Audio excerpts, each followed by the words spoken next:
Well, hello everybody. Hope you're having a good day. It's an intermediate music theory video here. We're going to talk about the raised seventh. Now, most of you will probably know that there's a raised seventh from like the harmonic minor at this point, because this is intermediate. You know, you've probably been playing guitar a while or versed in music to a degree.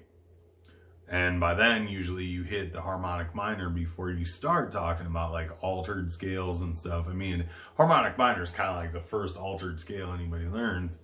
But what I don't think people ever discuss very often is why that seventh is altered, you know? And if you were to go back in time and try to figure out why they did that with, say, the harmonic minor, it wasn't because, you know, it changes the chords. You know, you end up with the 5 chord ends up being a dominant chord, a major chord with a minor seventh. But you also end up with a 3 chord that's augmented. Well, that 3 chord that's augmented was not what they were going for. That just was like a happy accident that happened. And honestly, in a lot of music from the early period where they were using like harmonic minor or that raised seventh, the augmented chord wasn't showing up a whole bunch, but the dominant, that chord was showing up a lot. Well, the reason that the seventh even got raised to begin with was in a major key, you always had this lovely big dominant to the 1 chord resolution. Or, you know, I shouldn't have said or there. I got ahead of myself. Yeah, you got this guy trying to resolve to there. Or this guy trying to resolve to here. Or, well, in a minor key, you don't have that. When you switch to minor, you got a minor chord for your 4, and then a minor chord for your 5. If you play it naturally, don't adjust anything, don't move your 7s or anything. Well, they were seeking that big finish to the 1 in a minor key. So what do? We need to raise the 7th.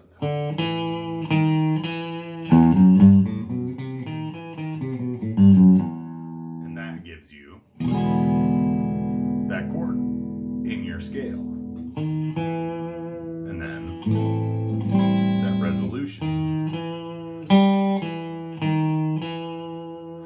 And even in like Baroque stuff or like counterpoint music, contrapuntal music,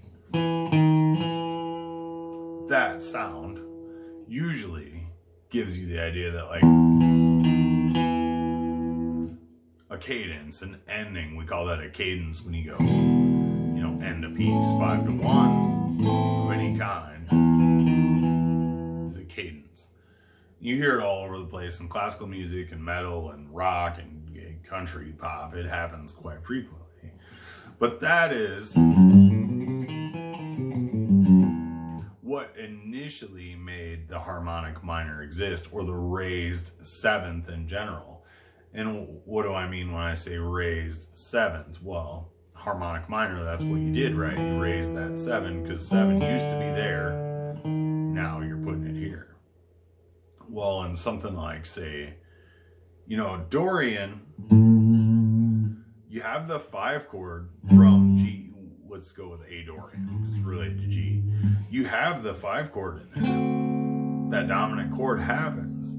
However, it happens where your 4 chord is now going to be, because your 1 chord is this.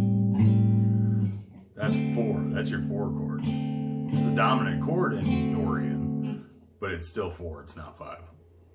But you want that strong finish chord. Well, how do you get it? Because in Dorian, you actually have that chord, minor chord with a minor 7th. Well, if you raise the 7 of Dorian,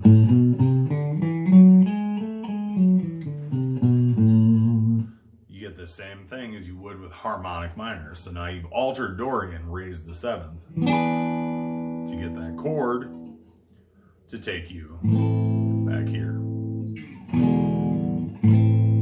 So if you did a 1-4-5 in Dorian with the raised 7th, you'd get this.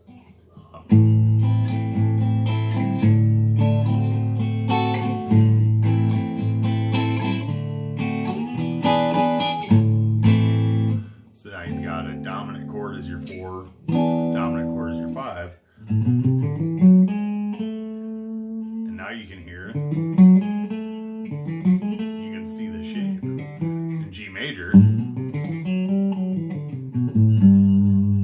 well, those top 3 notes, that shape, if you raise the 7th in Dorian, you have that same shape in those upper notes.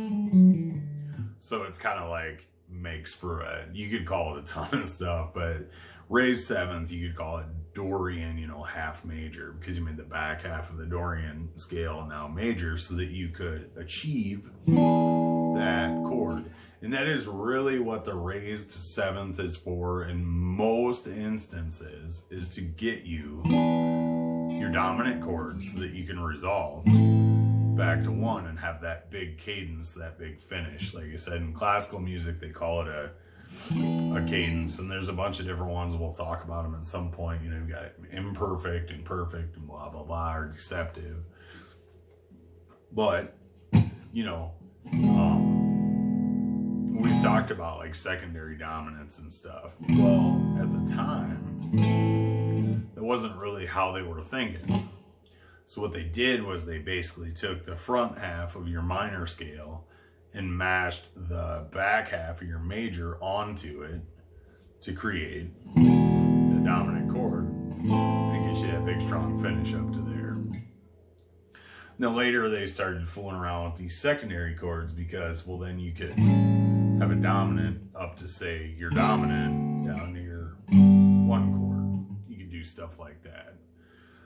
So now, when you're playing in a minor key, you have the option of, say, using harmonic minor to create that dominant chord, or just using a secondary dominant to get to 1.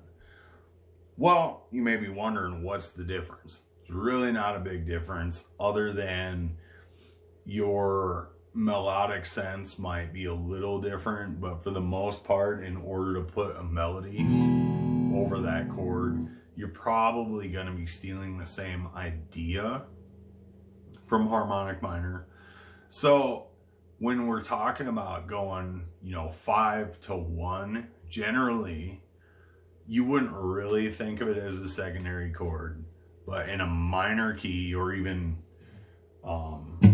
that case with Dorian, you could think of it as 5 of 1 and use the dominant chord instead. Now, in an instance where that would make sense would only be, let's say you're playing an A minor and you've established that you're not using the dominant. Most of your piece of music, you're using that minor chord there. Your 5 chord's that minor chord, just like a normal minor. But then you want a big finish towards the end of the song. Then you might think of it more as secondary 5 of 1. But if you were using that 5 frequently in your piece of music, then it might make more sense to think of it as harmonic minor or even melodic minor. Now, this video is not to go down the rabbit hole too far of the scales and run you through all the positions and stuff. I just want to explain why you would raise the 7th, in what instances that makes sense, and in what instances it makes more sense to think of a chord as secondary. A secondary chord you're going to see less frequently, whereas if you're playing in a minor key, or you see a piece of music in a minor key, but that 5 chord is almost always a dominant, a full-blown dominant, they're probably thinking more like harmonic minor in their piece of music. Now, depending on the accidentals, again, you could be thinking more melodic minor, but for our purposes right now, we'll go like secondary versus harmonic. And again, you know, if you're in G major, or, you know, for example, and then you see this chord, which is a dominant, go to that chord, go to your normal dominant, and then back to a G. That dominant way up here is probably just a secondary. So I'm trying not to get too far off track in my head here, but that's the difference between when you raise the seventh. If the seventh is raised, you're going to see a dominant chord as your 5 chord frequently. If instead it's a secondary chord in the piece of music, you will see it infrequently. That might be the best way to explain and think about it. So anyhow, that's all I wanted to cover in this video, and I kind of like lost my mind a little bit towards the end of it here, but yeah, harmonic minor or raised seventh scales, because there's a lot of scales, you know, that have a raised seventh, and why they do it. It's just to create a dominant and get you a nice, powerful finish. And we're gonna finish this video on that. So you have a good day. You're gonna do awesome. Thanks for watching.